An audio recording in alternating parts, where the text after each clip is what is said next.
not immediately. Not in the first days of a new job, a new relationship, a season of life that finally feels like it's moving in the right direction. In those early days, everything feels possible, and the relief of things working out is enough to carry you forward. But then quietly, something shifts. A thought appears that wasn't there before. A low-level restlessness, a sense that this is too good, that it won't last, that something is coming that will take it away. And before you've consciously decided anything, you start doing things that don't make sense. You start an argument that didn't need to happen. You pull back from someone who was getting too close. You make a decision at work that undermines something you spent months building. You find a reason, always plausible enough, to destabilize the thing that was finally working. And afterward, you look at what you did, and you can't fully explain it. The logic wasn't there. The timing was wrong. Some part of you knew, even in the moment, that this was going to cost something. But you did it anyway. This is what self-sabotage actually looks like from the inside.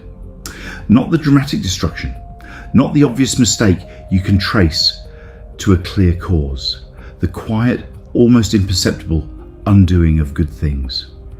The way happiness, when it finally arrives, can feel less like arrival and more like the beginning of something you're about to lose. Today we're going inside that, not to fix it in 10 steps, but to understand what's actually driving it and why the moments when life is getting good are often exactly when the pattern strikes hardest.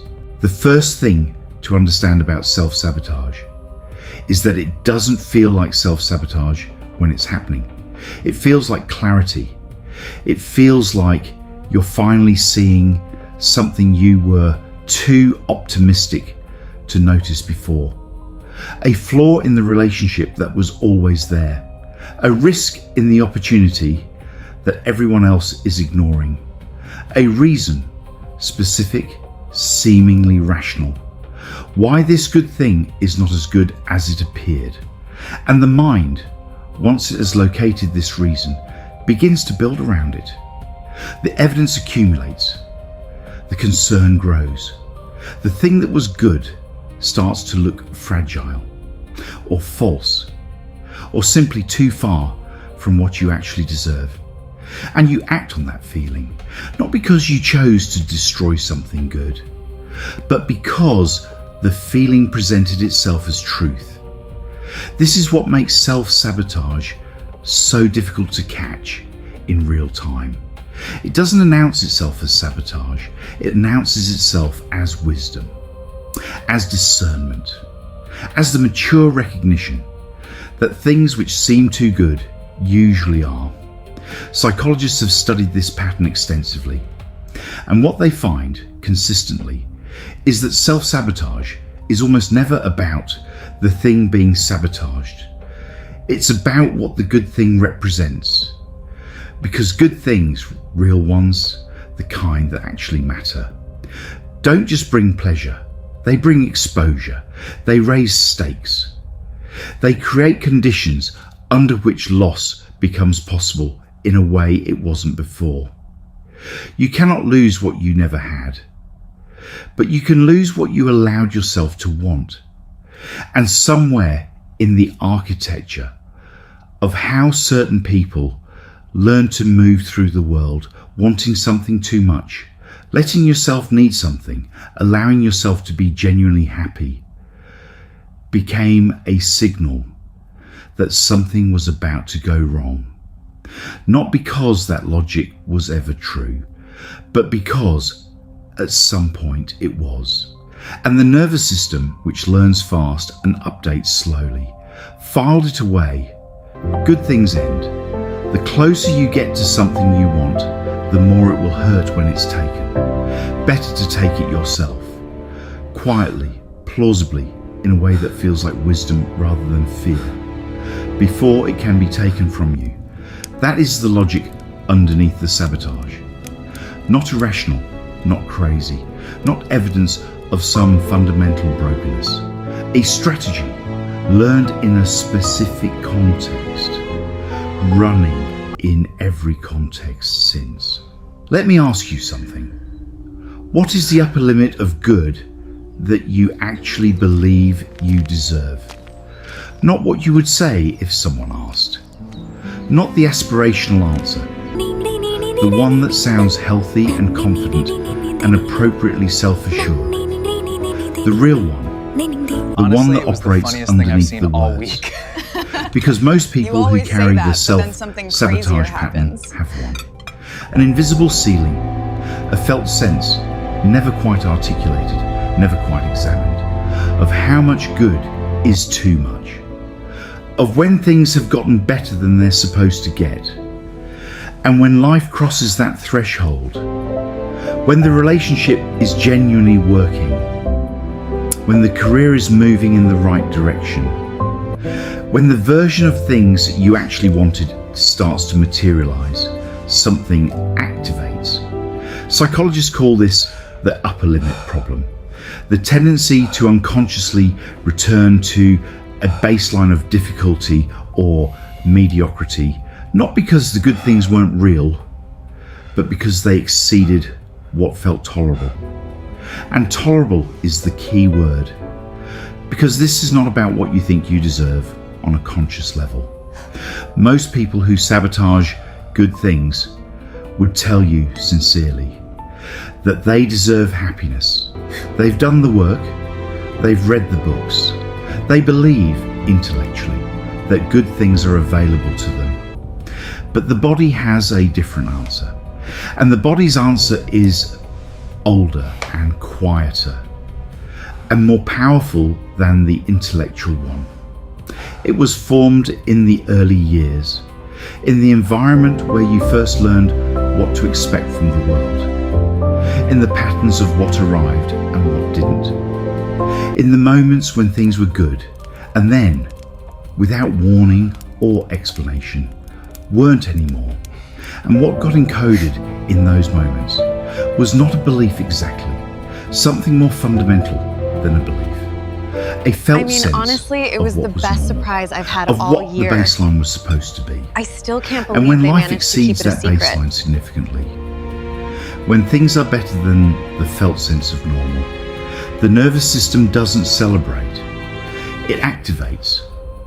Not because good things are dangerous, but because, in the original context, they sometimes were. They were the calm before something changed, the good stretch before the disruption, the moment of genuine happiness that preceded the loss that came without warning.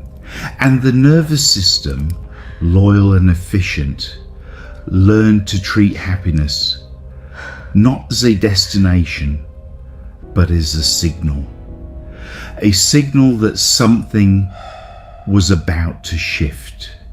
And so it shifts things first.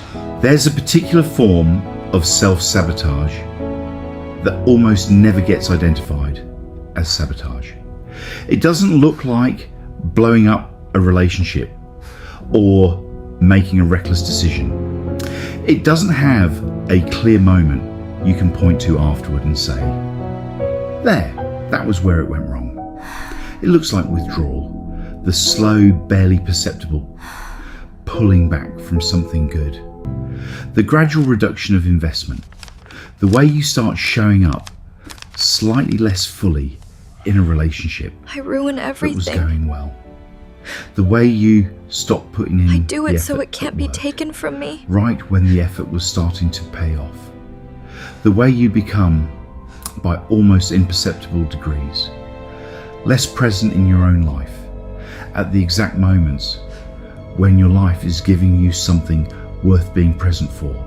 And because it's gradual, it produces its own evidence. The relationship that was thriving starts to feel less alive because you're less alive in it. The opportunity that seemed full of possibility, starts to seem ordinary because you've stopped bringing anything extraordinary to it. The life that was getting good starts to look like it was never that good to begin with. And the mind, searching for an explanation, finds one. It was always going to end. It was never really what I thought. I was fooling myself. And so the sabotage completes itself invisibly, without drama, without a clear villain, without anything to point to, except a vague sense that things just didn't work out.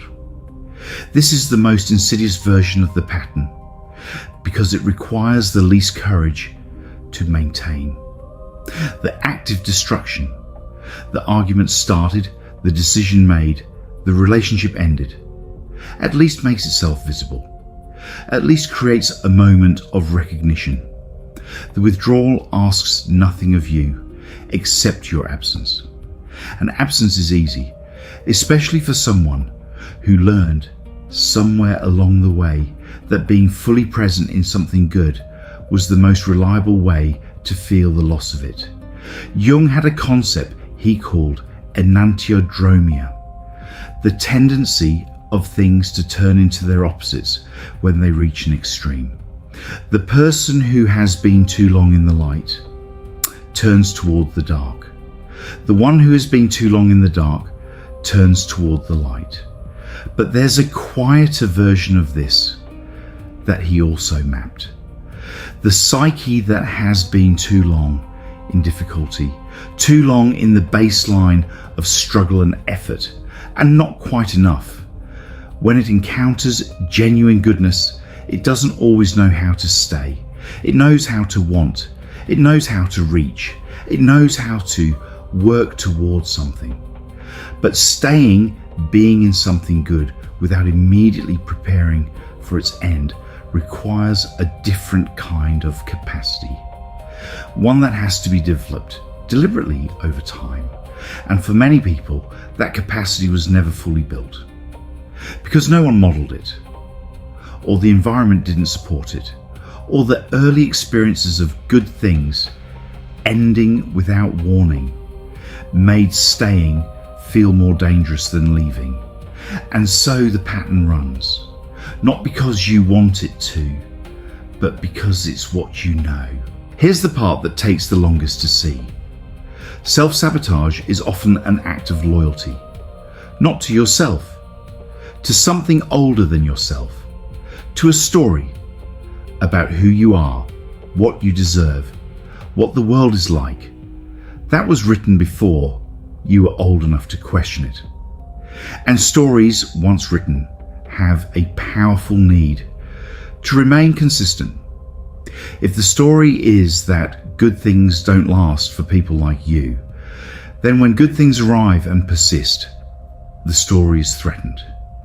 The evidence contradicts the narrative, and the mind, which is deeply invested in the coherence of its own story, begins to find ways to resolve the contradiction. Not by updating the story, that is the hard way.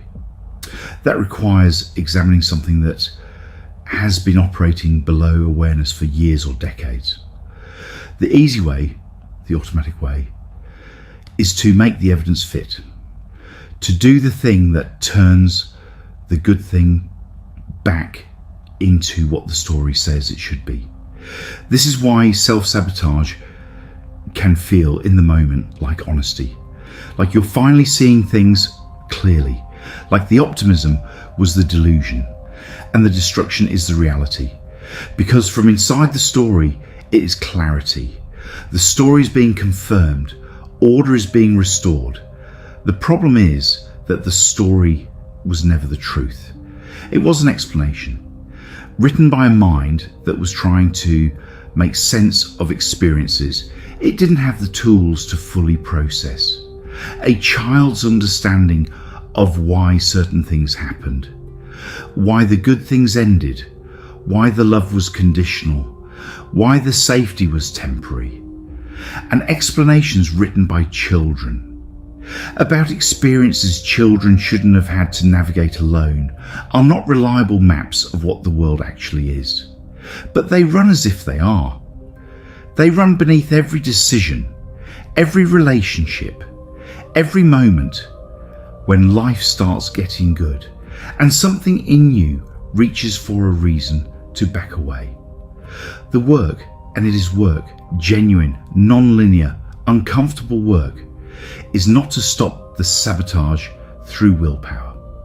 Willpower applied to an unconscious pattern produces only temporary results and enormous exhaustion. The work is to find the story, to see it clearly enough to ask, is this true? Not as a rhetorical question, as a genuine inquiry.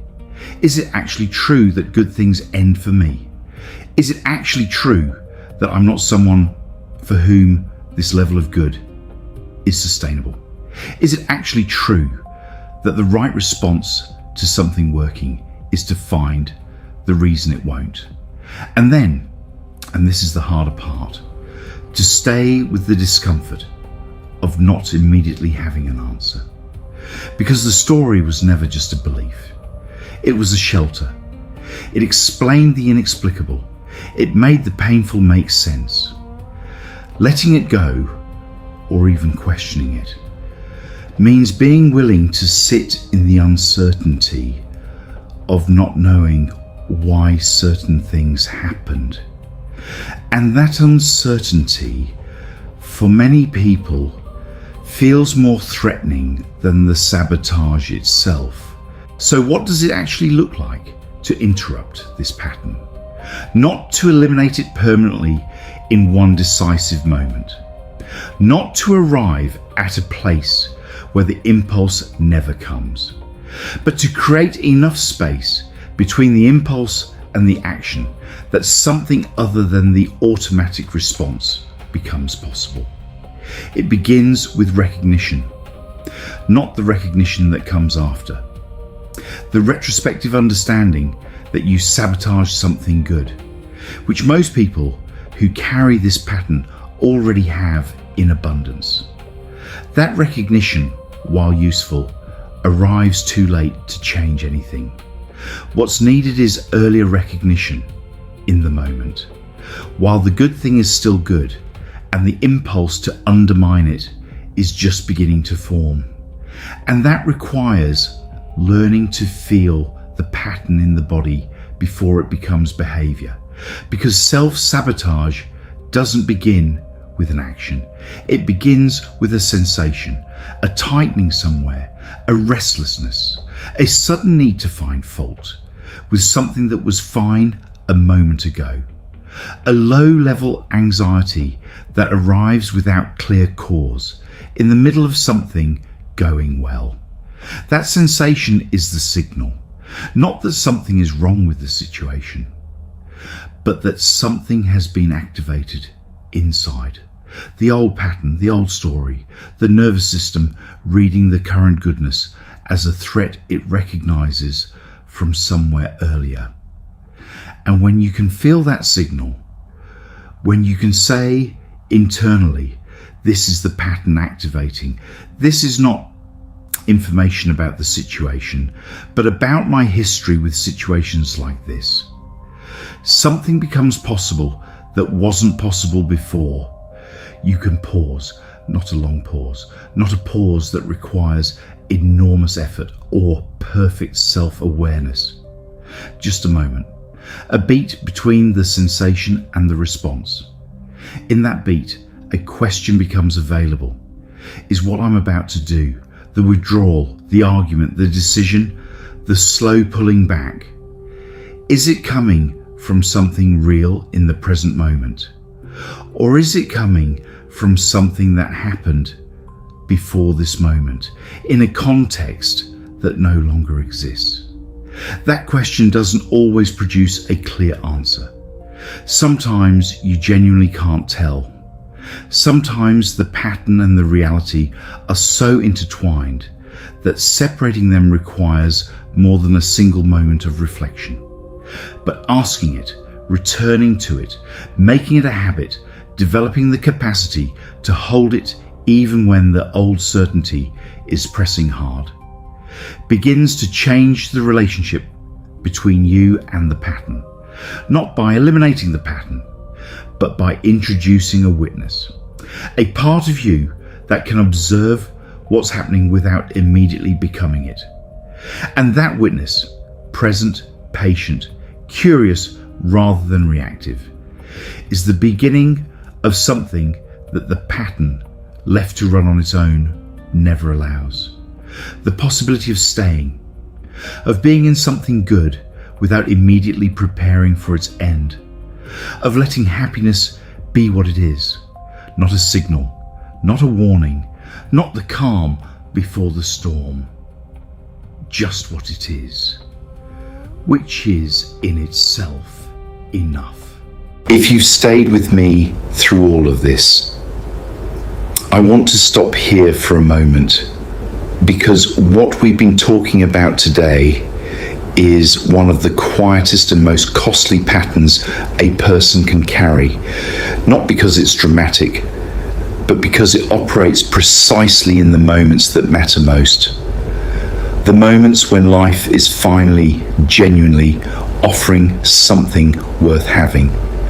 And if something in this conversation landed, if you recognized the pattern in yourself or in someone you love, that recognition matters, even if it's uncomfortable, especially because it's uncomfortable. Because recognition, as we said before, is where everything begins. And if this channel is a place where that happens, where the things that usually go unnamed finally get named, subscribe, not as a formality, but because this is what we do here, consistently, without flinching. Every week we go into the territory that most people spend their lives carefully navigating around. If that's what you're looking for, stay with us. Now, there's one more thing I want to say before we close, something that I think is the most important piece of everything we've covered today. We've talked about self-sabotage as a pattern. We've traced it to its origins. We've looked at the mechanism, the story, the upper limit, the way the nervous system reads happiness as threat. But there's a dimension to this that most conversations about self-sabotage miss entirely. The sabotage is not the deepest problem.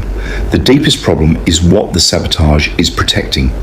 Because underneath every act of self-sabotage, underneath the withdrawal, the argument, the slow undoing of good things, there is something that has never been fully allowed to exist. The belief that you are someone for whom good things can last, not as a hope, not as an aspiration, as a felt, embodied, lived reality. That is what the sabotage has been preventing. Not because you chose to prevent it, but because somewhere along the way, allowing it felt more dangerous than destroying it. And the work, the real work, the one that changes something lasting, is not learning to stop the sabotage. It is learning to tolerate the good. Tolerating the good is not a passive thing. It sounds like it should be easy. Like it's simply a matter of not doing anything, of letting things be good without intervening, of staying out of your own way.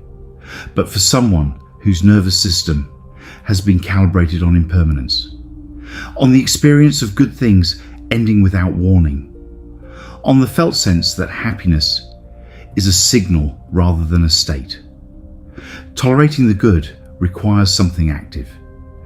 It requires choosing again and again to stay, not dramatically, not through grand declarations about how this time will be different, but in the small, specific, ordinary moments when the old impulse arrives and you feel it clearly and you do something different anyway.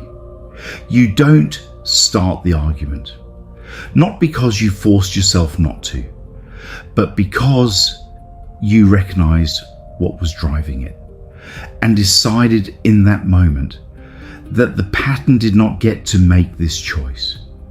You stay in the conversation instead of pulling back, not because you're not afraid, but because the fear is familiar now. You know its shape, you know where it comes from, and you've decided that familiarity is not the same as truth. You let the good thing be good, not forever, not with the certainty that it will last, but for today, for this moment, for the specific, unrepeatable experience of being here in something that is working without immediately reaching for the reason it won't. That is what it looks like to interrupt the pattern at the level that actually matters. Not at the level of behavior, though behavior changes too. At the level of the story. The old coherent, deeply held story about what you are someone for whom. And slowly, not quickly, not linearly, not without setbacks, the story begins to update. Not because you decided to believe something different, but because you live something different, because you stayed in the good thing long enough to accumulate evidence that contradicts the original narrative. And evidence accumulated in the body over time is the only thing that actually changes what the nervous system believes. This is slow work. It requires patience with yourself that the pattern itself makes difficult. Because the pattern is also the thing that tells you you're not making progress fast enough, that you should already be further along, that this is taking too long. That voice is part of the pattern. Recognize it. Don't obey it. The good thing you're in right now, the relationship, the opportunity, the version of your life that is finally moving in the direction you wanted. It doesn't need you to fix yourself before you can stay in it. It needs you to stay in it so you can begin to fix yourself. The staying is the work, not the preparation for the work, not the prerequisite, the thing itself. And you are already capable of it. Not perfectly, not without the old impulse arriving, not without moments when the pattern runs anyway and you look back and see what happened, but with enough awareness to pause, enough honesty to ask the question, enough courage to choose sometimes something other than the familiar. That is enough to begin. And beginning, done honestly and repeatedly, is everything. If this video reached something you've been carrying quietly, share it. Think of one person, the one who keeps undoing good things without knowing why. Send it to them without explanation. They'll know. Leave a comment below. Tell me where this landed. Tell me what good thing you've been pulling back from. Or tell me what you want us to go deeper on next. I'll see you in the next one.